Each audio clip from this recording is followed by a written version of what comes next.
Hello guys, welcome back to another episode here on the Muzansi Confessions.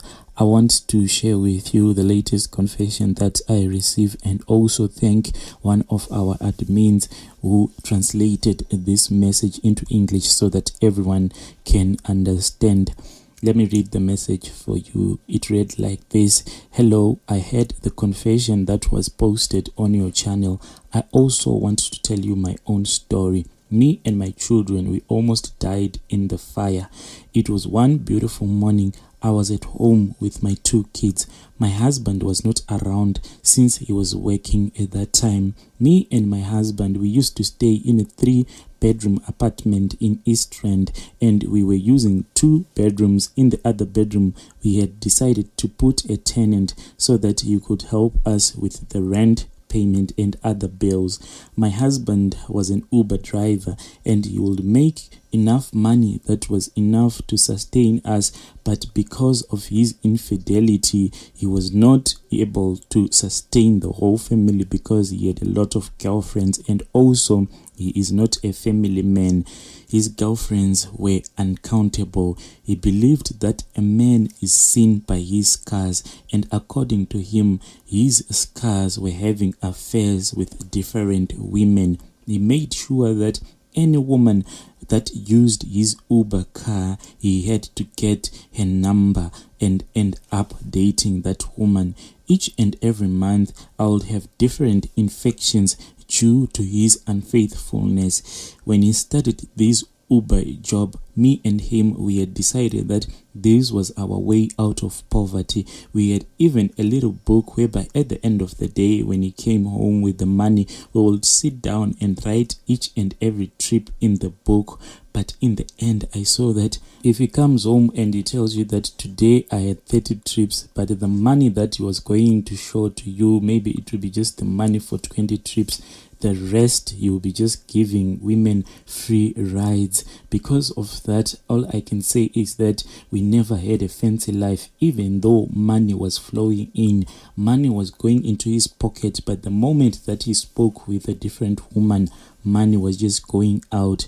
His Uber money now was not even enough to sustain my family and also the different girls that he had, because he loved dating small girls and he had to spend a lot of money on them. So I had to use the grant money for our children, and also I sold Avon and Takeaway. Many times he never used to sleep at home. Then on that day it was winter, and you know that it gets very cold in winter, so we had a gas heater in the house, and it was on a Sunday.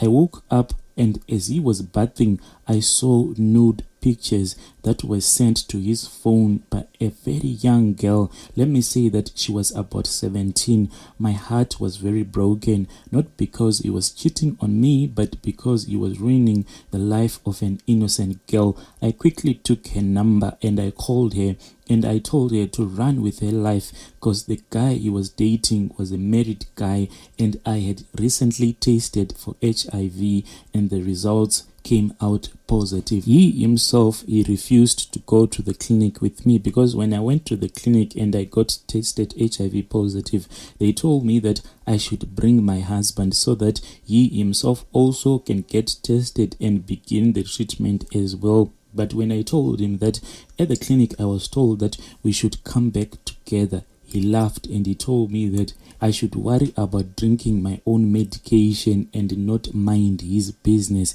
He told me that he is a strong man, and even if the virus is in his body, the spirit of his great-grandfather that is upon him is going to fight that disease. So until the day that he dies, he is not going to be affected by this disease at all. Even this thing of dating so many women, he told me that it was the spirit of his great-grandfather that was telling him to date each and every woman that he met.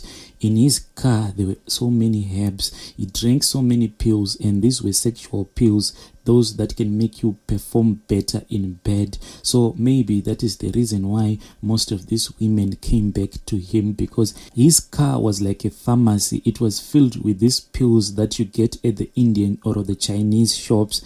Throughout the day, you'll be chewing these herbs that also make you strong in bed. What bothered me about this herb is that in the morning when he wakes up, you will be smelling like you don't know and he would want to kiss you. So on this day, as he finished bathing, he left. Then it looks like that schoolgirl confronted him because he came back home very furious.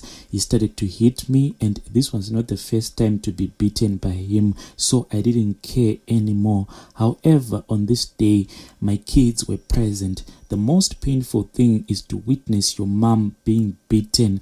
I cried and my kids stopped watching TV and came to the room to comfort me. All of a sudden, I heard a very loud sound. It was like boom, and everything changed. It looked as if he threw a petrol bomb or he opened the gas tank. I truly don't know. But now what I know is that the whole house came into one big flame. I was burnt alive. We tried to leave, but we could not even see the door. The man who was also using the other room was in that room also. I just heard him scream, and I think that he jumped through the window. Me, how I got out, I truly don't remember, and I don't know anything. All that I know is that my neighbor and that guy who was our tenant were the ones who pulled us out of that room. Now that I am at my parents' house, I always panic for no reason. When I arrived home, I could not sleep until I asked my father to remove the burglars from the windows. And I make sure that when I go to sleep, at least one of the window is a little bit open, because I always panic that I am going to be burnt down by fire. So if I enter someone's house and I see that they are using gas to cook or to do anything, I don't want to stay in that house. I would rather stay outside because I'm just scared to be near any gas bottle or anything. So when I was helped by my neighbors, I was then sent to ICU, and there in the ICU, that's where I fought for my life. Gas is very dangerous. That's all that I can say. I inhaled the fire and I was burned right inside my mouth, right into my gut. I stayed for 3 months in the hospital, and the day that I woke up, the whole hospital was so shocked. I had gone into coma for 3 months, and the first thing that I was looking for were my kids. But at that moment, I could not even walk. Up until today, I am so scarred by this fire that burnt me. My kids were also burnt too, but they didn't go to the ICU. What I want to tell your listeners is that gender-based violence is there. And unfortunately, a lot of women stay in such relationships. For my own case, I just want to be open with you. The reason why I had stayed with my husband for quite a long time is because the way that he performed in the bedroom was just too strong for me. When I wanted to leave him, it was like I was so addicted to him.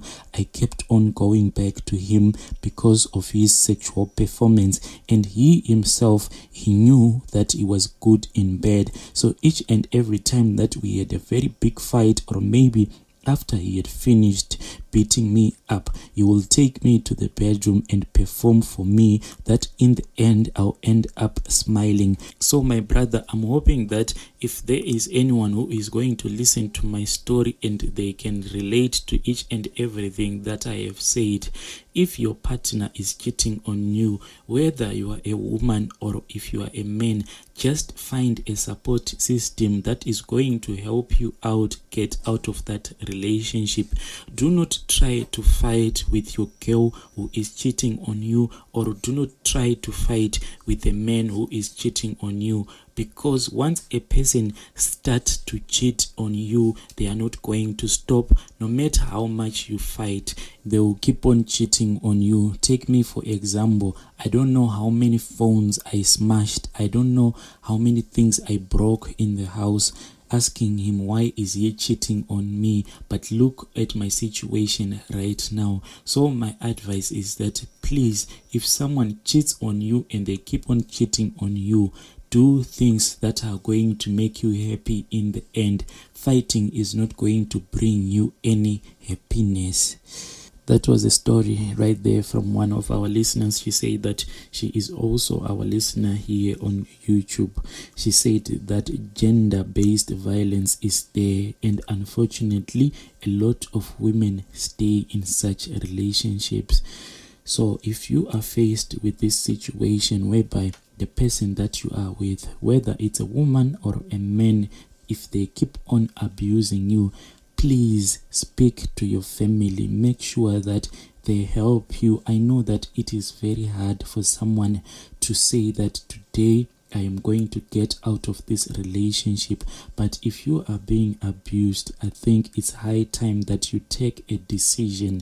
Dear listeners, as we end today's episode, I just want to tell you that if you are in a relationship and you are being cheated on, it is high time that you protect your heart, because your heart is very important. Do not sacrifice your heart for the sake of love. At all costs, protect your heart.